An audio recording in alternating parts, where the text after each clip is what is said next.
गुरु प्रदत्त भाव के अनुसार, संबंध के अनुसार जब सेवा की जाती है तो बहुत जल्दी वो सेवा सिद्ध हो जाती है, आराध्य देव बात करने लगते हैं।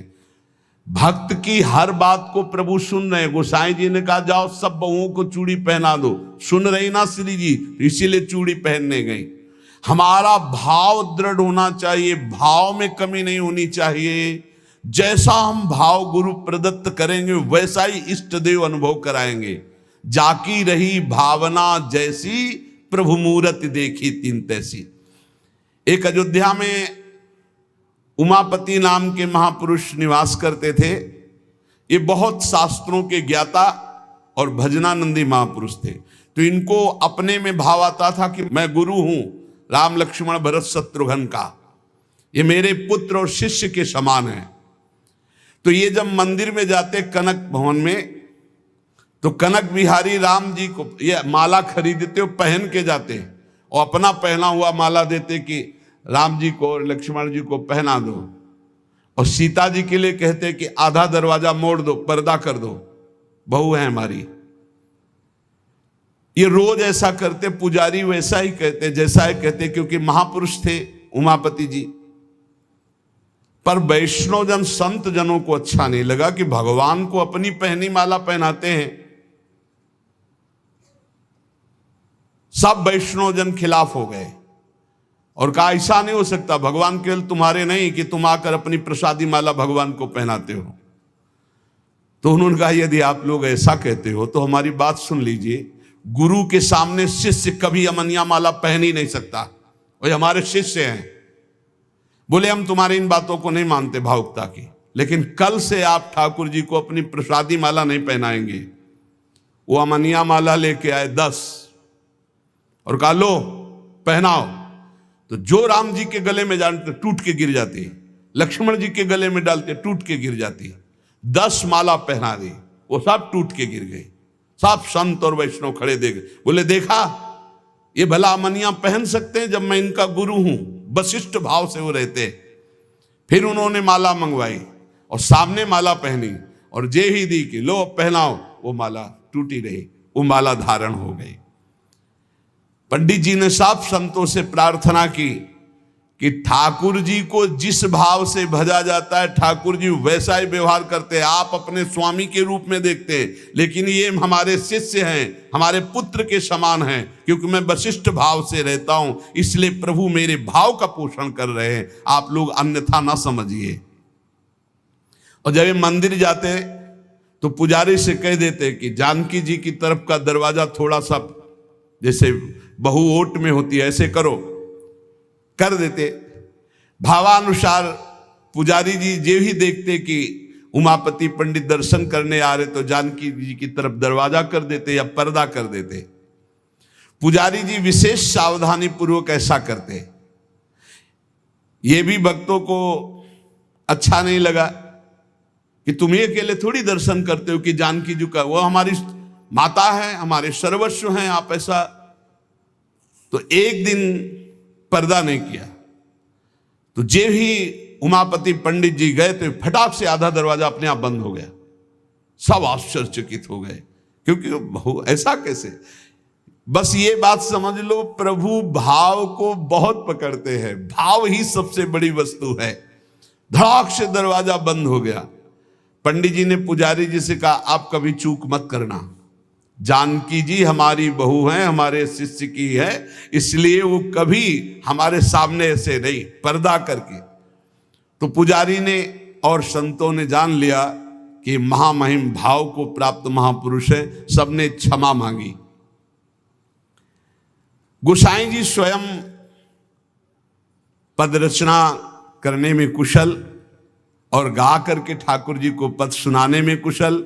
अष्टयाम सेवा पद्धति से श्री श्रीनाथ जी की सेवा करते और 8 परम प्रवीण कीर्तनकार नियुक्त किए।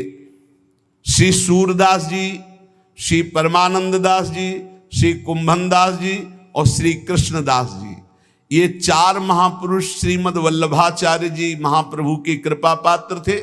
और श्री गोविंद दास जी, श्री चतुर्भुज दास जी, श्री छीत स्वामी जी और श्री नंद दास जी, ये 4 महापुरुष श्री विट्ठलनाथ गोसाई जी के कृपा पात्र थे। ये 8 महापुरुष 8 पहर की प्रिया प्रीतम की जो लीलाएं हैं वो गा गा कर श्रीनाथ जी के सामने सेवा पद्धति के अनुसार सुनाते थे। एक बार की बात है, किसी विट्ठलनाथ जी श्री ठाकुर जी को भोग लगा रहे थे, तो भोग में एक तिनका देखा। बहुत दुख हुआ कि मेरे सुकुमार लाडले ठाकुर और उनके भोग में इतनी असावधानी बनाने वाले तिनका। बहुत सावधान रहना चाहिए ठाकुर जी का, जब भोग बनाए तो बोलचाल में भी सावधानी रखे, कहीं थूक की छिट्टी ना चली जाए मुख में, ऐसा होता है। तो अगर कभी बात करनी हो तो रसोई से ऐसे करके बात करे, वैसे तो बात कम ही करे, मौन धारण करके बनाए, क्योंकि अगर हम पद जोर जोर से गाएंगे या बात करेंगे तो हमारे मुख से थूक की छिट्टी ठाकुर जी के भोग सामग्री जो बन रही है उसमें गिरना हो सकता है। कितनी सावधानी महापुरुषों के चरित्र से हमें प्राप्त होती। तिनका को देख करके बहुत दुखी हुए और कहा कि आज हम हैं, तब हमारे ठाकुर जी के भोग में तिनका निकला और कल हमारा शरीर छूट जाएगा तो तुम लोग कैसे हमारे ठाकुर जी की सेवा करोगे। तो मैं आज ही संन्यास धारण करूंगा और विचरण करूंगा, जैसा मनावे वैसा करो। आप इतना कहे तो सब लोग बहुत दुखी हो गए। सबने अनुनय विनय की कि एक बार अपराध क्षमा कर दो, ठाकुर जी के भोग में कभी त्रुटि नहीं होगी। आपने कहा हम परिहास में कभी झूठ नहीं बोलते, हमने कहा संन्यास लेंगे तो अब संन्यास लेंगे, अब हम तुम्हारे बीच में नहीं रहेंगे। श्री ठाकुर जी श्रीनाथ जी से आज्ञा लेने गए। ठाकुर जी ने बहुत उदास होकर के कहा, गोसाई जी एक गेरुआ वस्त्र हमको भी मंगवा दो। बोले आपको क्यों जय जय, आपके पास तो बहुत सुंदर सुंदर पोशाक हैं। बोले हम आपके बिना नहीं रह सकते, अगर आप संन्यास लेंगे तो हम भी संन्यास लेके आपके साथ ही चलेंगे।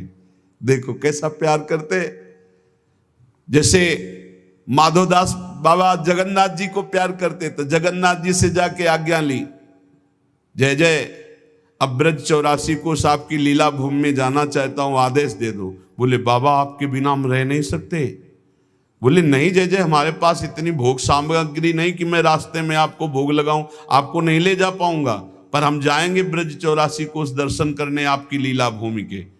ठाकुर जी चुप हो गए, उनके आगे बस कहाँ। अब वो सुबह प्रातःकालीन चले। अब सुबह सुबह ही इतनी भूख लग आई तो उन्होंने कहा आज तक कभी ऐसी भूख नहीं लगी। तो एक माई थी, तो उससे कहा माई बहुत भूख लगी, कुछ मिल सकता है। तो बोले बाबा अभी बना देती हूँ। तो कुछ समय में वो भोजन बना करके और पवाने, और जब पवा रही थी माधवदास बाबा को तो रोते जा रही थी। तो बाबा की दृष्टि गई, बाबा ने कहा माई रो क्यों रही हो। बोले इतना सुंदर सुकुमार लाडला बालक तुम्हारे जैसे बाबा जी के साथ कैसे आ गया, इसकी माँ कैसे रहती होगी। तो उन्होंने भागवतिक दृष्टि से देखा तो थाल में बैठे जगन्नाथ जी पा रहे थे। बोले इसीलिए भूख लग रही थी, हमें पता क्या कि तुम्हें भूख लग रही, तुम क्यों साथ। बोले बाबा मैं नहीं रह पाऊंगा आपके। ये जरा प्यार देखो ठाकुर जी का, कह रहे बाबा मैं नहीं रह पाऊंगा। ऐसे ही श्रीनाथ जी गोसाई जी से कह रहे कि एक गेरुआ वस्त्र हमको भी मंगा दो, अगर आप सन्यास लोगे तो हम भी सन्यास ले लेंगे। गोसाई जी आपके बिना हम नहीं रह सकते। गोसाई जी ने गले से लगा लिया। तो कहा गले से लगा लिया तो मेरी बात मानो, अब तुम्हें सन्यास नहीं लेना। बोले जैसी आपकी आज्ञा। बोले सेवा में त्रुटि अगर हो रही तो जब मुझे दुख नहीं तो तुम्हें दुख क्यों हो रहा है। तो बोले तुम्हें दुख हो या ना हो, आप मेरे पुत्र हो, मेरे को दुख होता है कि मेरे लालन के भोग में तिनका कैसे आ गया। भाव समझिए,